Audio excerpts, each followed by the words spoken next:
The sermon is inspired a bit by the work of Reverend Molly Basquette in United Church of Christ in Berkeley. So, over the past few years, I've been working on my handy side. And I think it's been the combination of the pandemic that has made my stay-at-home skills more of an activity about how to learn something. And one of the projects has been mending. Because I don't think I realized that I thought of clothes as disposable. Some of you may have grown up knowing how to fix things. But for me, it was something that had to be taught because, I had this image in my head that you bought a shirt on sale and then it gets a hole and then you get a new shirt. Because globally, as clothing prices have decreased for a variety of economic and exploitative factors, often things are very poorly made and cheap enough to replace. And so the novelty of learning how to fix things is how to sew a seam or refasten the collar of a sweater that's separated. And as I've been trying to purchase more secondhand and keep more of what I have, some of that comes with imperfections along the way. And my attempts has gone from the sublime to the clumsy. As the new edition of hand felting for this one, I was really proud of myself because that meant I got to stab my sweater lots of times with a needle, which was very satisfying.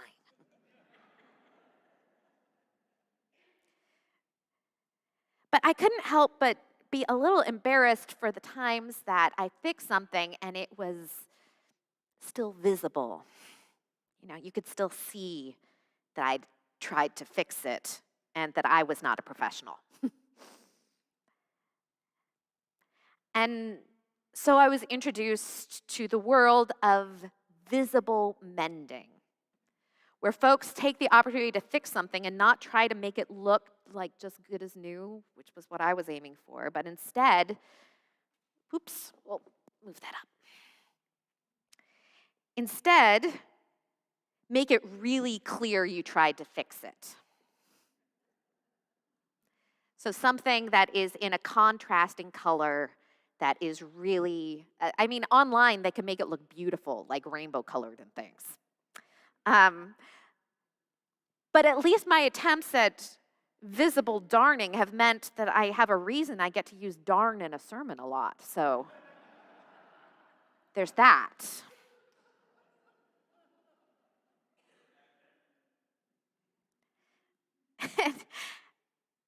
And I realize that, even wearing it, I see the own imperfections in it. And I know that in theory, anything you've stitched, you can unstitch, you can start over, you can do again. But there feels like there's something vulnerable and brave about letting the broken places be known, be seen. To say that it's not just as good as new, but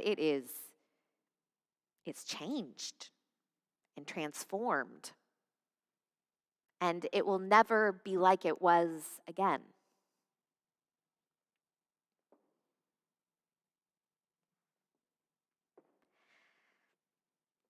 I was thinking about this as we were approaching this Sunday with Thomas.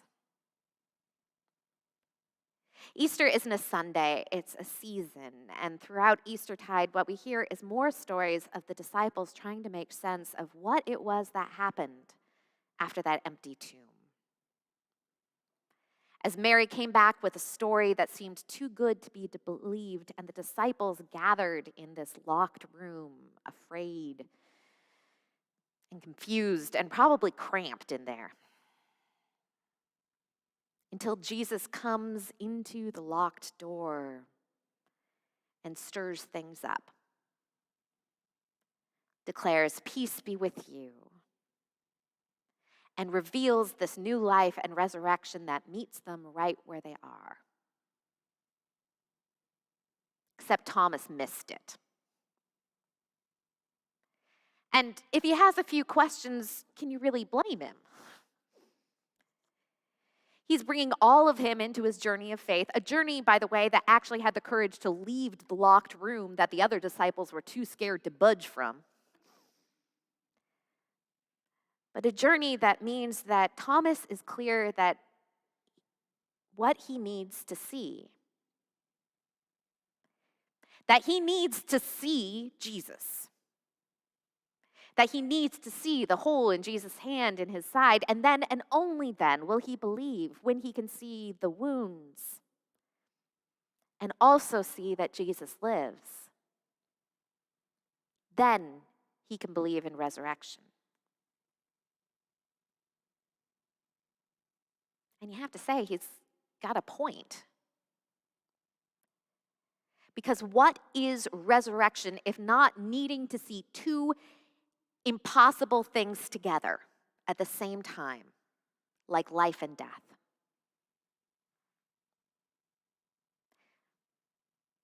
It's a big human tendency to try to put things in absolutes, like you're either this or that. Like it's either great or it's terrible.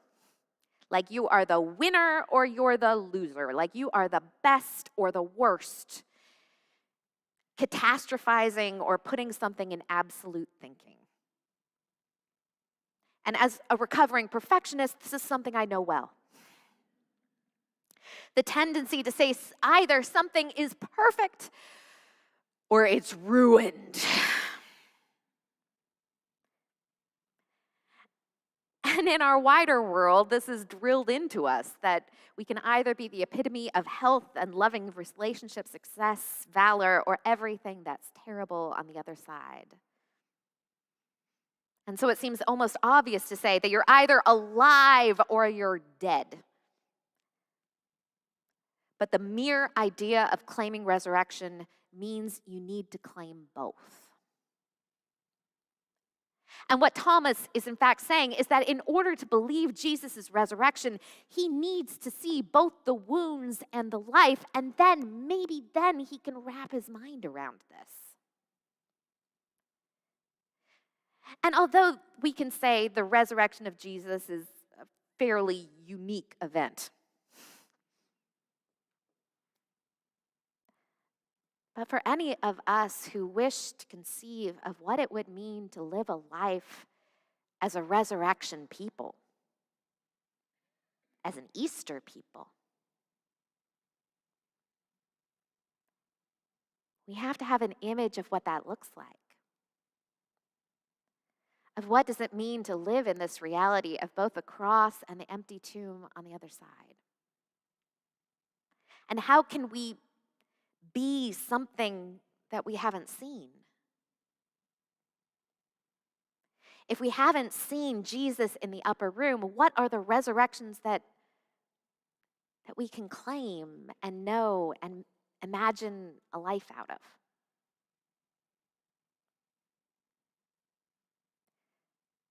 When I was in seminary, we were having a rousing debate in theology class. The professor, Miroslav Volf, was writing a book on forgiveness. And he would say that in order to truly forgive, you needed to forget that the wrong had been done. That the slate needed to be wiped clean. That if you'd really forgiven someone, if you'd really let the wrong go, then you needed to forget and completely start over. And although Professor Volf is wise in many things, I joined a few others in some fervent disagreement on this fact. Because I think there are many times that we shouldn't follow forgiveness with forgetting. As there are real questions around setting boundaries and that forgiveness and reconciliation are not the same thing, for example. But even if you did forgive someone and reconcile, sometimes it can be a gift to remember forgiveness. To remember that you can work through things even when they're hard. Sometimes it can be a gift to hold that you and your friend had a rough patch and you made through it. And so maybe you can begin to feel in your bones that not every disagreement or argument is the end of the relationship. Sometimes it can be a gift to hear someone else's struggles and the grace that brought them through, to reveal that a struggle that doesn't mean everything is ruined or lost. And in some of the ways that we have broken and have healed, they are a testimony that we are not just as good as new, undone, the slate wiped clean, and that we're not just broken beyond repair, but that we can be changed by the experience. And in those places of healing and of mending, that testimonies of resurrection are possible.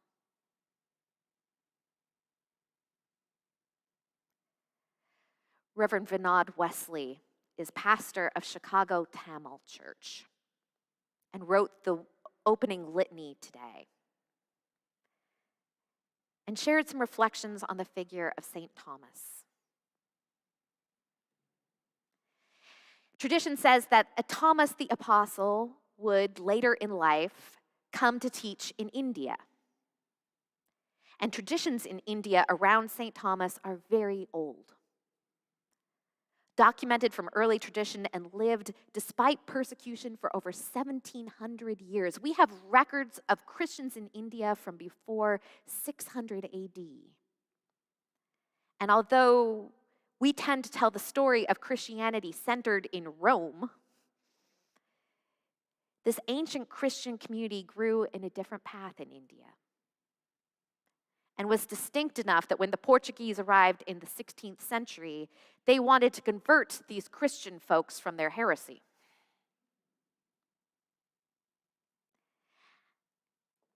And the deep tradition is that St. Thomas came there to teach Christianity, and tradition that continues to this day. And there, Reverend Wesley writes that St. Thomas Mount, Little Mount, and Sandhome Cathedral in southern India are three important pilgrim places for Christians and people of other faiths in India. As he continues naming, what surprises me when I visit these places is that people come to see the relics of St. Thomas, like his bones or the spear that killed him, the tomb on which the cathedral is built, and read stories of his struggles in the exhibits. And they went back empowered to live a life witnessing to God's grace and love. These relics and images of the wounds of Jesus and the tomb of Thomas did not create fear, but instead resurrected their spiritual fervor to live more for God as Jesus and Thomas lived in the world. This is where I experienced how the wounds and death tell stories and become symbols of faith and life. As these wounds tell stories of how injustice tries to curb the peace of God in this world. As wounds tell us how faithful people resisted against the injustices in nonviolent ways. As people who have fear, troubles, and challenges visit these shrines to resurrect themselves, the spirit to resist, trust, and hope towards a new life.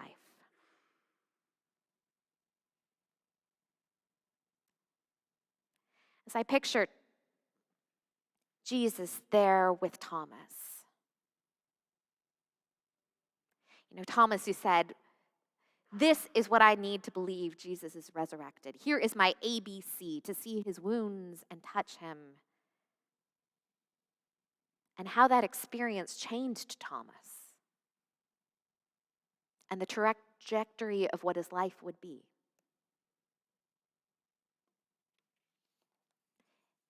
He was already brave, brave enough to step into the city when others were not. He was already intelligent, ready to ask questions even when others were too scared maybe to ask them. I wonder if, having seen Christ risen, if he could have been honest with others about how he had doubts, of the times that he had been lost and found, of his own wounds that had made their way into healing. And that somehow in this encounter, it gave him enough strength and courage to cross the globe with good news of a crucifixion that was not the end, and of a worst that was not the last. That having seen Jesus with crucified and risen, that maybe he had the courage to stand himself, broken and raised, hopeful in who he is called to be in God. And so, my friends, may we have the courage to wear our own scars, to be visible in the places we are broken and mended, to be a testimony that others can see that resurrection is real and here. Amen.